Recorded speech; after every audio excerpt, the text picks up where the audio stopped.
আসসালামু আলাইকুম, কেমন আছেন আপনারা? নিশ্চয়ই অনেক ভালো আছেন। আলহামদুলিল্লাহ আমিও অনেক ভালো আছি। তো দেখতেই পাচ্ছেন আমরা অলরেডি ট্রেনে বসে আছি। হ্যাঁ, এটা হচ্ছে আমরা গদখালির উদ্দেশ্যে অ্যাকচুয়ালি রওনা করেছিলাম। অ্যাকচুয়ালি প্রথমে আমরা যশোরে যাব বলেই আমরা ট্রেনের টিকিট কাটলাম, ট্রেনে গেলাম।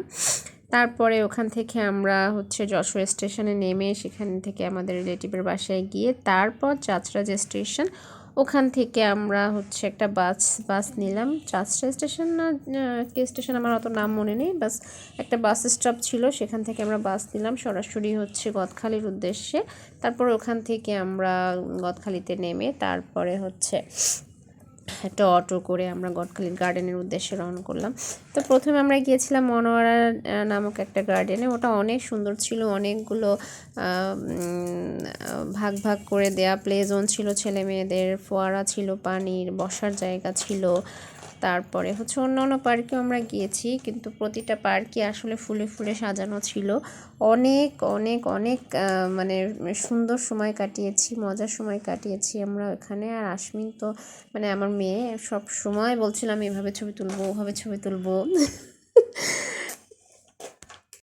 তো বিভিন্নভাবে দাঁড়াচ্ছিল, আমিও বলছিলাম ঠিক আছে তোমাকে আমি এভাবে ছবি তুলে দিই, মানে কোনো একটা সময় কোনো একটা মুহূর্ত মিস দেবে না এমন। তারপরে আমি আবার ওই যে ছাতাগুলোর ছবি তুলছিলাম, ভিডিও করছিলাম, ওকে বলছিলাম তুমি একটু এভাবে হাঁটো, ও বলছিল যে আমি একটু হাঁটছি তুমি আমাকে এভাবে ভিডিও করে দাও। তো ছোট মানুষ, ওর কথা তো শুনতেই হবে। তো আপনারা দেখতেই পাচ্ছেন যে ওর পিছনে কত ফুল ফুল সারি সারি। আর তারপরে দেখেন বিভিন্ন রঙের পতাকা, বিভিন্ন ধরনের ফুলের গাছ দিয়ে আসলে রাস্তার দুই পাশে এমনভাবে সাজানো যে আসলে মন ভরে যায় দেখে। আর এখানে গিয়ে আপনারা ওখানে গিয়ে অনেক ভালো সময় স্পেন্ড করতে পারবেন। আসলে এখানে আশেপাশে অনেক সুন্দর সুন্দর রেস্টুরেন্ট না, অ্যাকচুয়ালি হচ্ছে খাবার দোকান আছে, মানে হোটেল আছে, যেখানে বিভিন্ন রকম ভাত থেকে শুরু করে আপনি স্ন্যাক্স যা চান সেখানে সব কিছু পাওয়া যায়। তো ওখানে আপনারা খাওয়া দাওয়া করতে পারবেন। আর সবচেয়ে বড় কথা হচ্ছে প্রকৃতির মধ্যে থাকলে তো সবারই ভালো লাগে। তো একটা দিন একটু ভালো সময় কাটানোর জন্য যদি আপনারা ওখানে যেতে চান তো অবশ্যই যেতে পারেন। এই যে আশমিনের নতুন নতুন অনেক বন্ধু বান্ধব হয়েছিল। তারপর একটা গাছ ছিল অনেক উঁচু, মাটি দিয়ে ইয়ে করা একটা গাছ তৈরি করা, তার উপরে পাতা নেই, এই যে এই ধরনের ডেকোরেশন করা ছিল। আশমিন তো সেগুলো নেবেই এমন অবস্থা।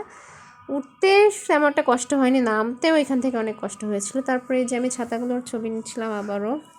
দেখেন কত মানুষ এসেছে, আসলে প্রত্যেকেরই আসলে বিনোদনের খুব প্রয়োজন, সেজন্য অনেক দূর দূরান্ত থেকে মানুষ এখানে ছুটে আসে প্রকৃতির মাঝে ফুলের সৌন্দর্য দেখতে। এই যে আমি কিছু কিছু ফুলের ছবি নিলাম। তারপরে হচ্ছে আসলে এখানে যে কত ধরনের ফুলের গাছ আছে তা আসলে মানে বলে বোঝানো যাবে না। বিভিন্ন রকমের গাছ, বিভিন্ন ধরনের, বিভিন্ন সুন্দর সুন্দর ফুল, মানে সবুজের সমারোহ অ্যাকচুয়ালি। তো আসলে সবুজের মধ্যে থাকতে তো সবারই ভালো লাগে। তো আজকে আপনাদের কাছ থেকে বিদায় নেব। আপনারা ভালো থাকবেন, সুস্থ থাকবেন এই কামনায় ভিডিওটা এখানেই শেষ করছি। সকলকে অসংখ্য ধন্যবাদ। আল্লাহ হাফেজ।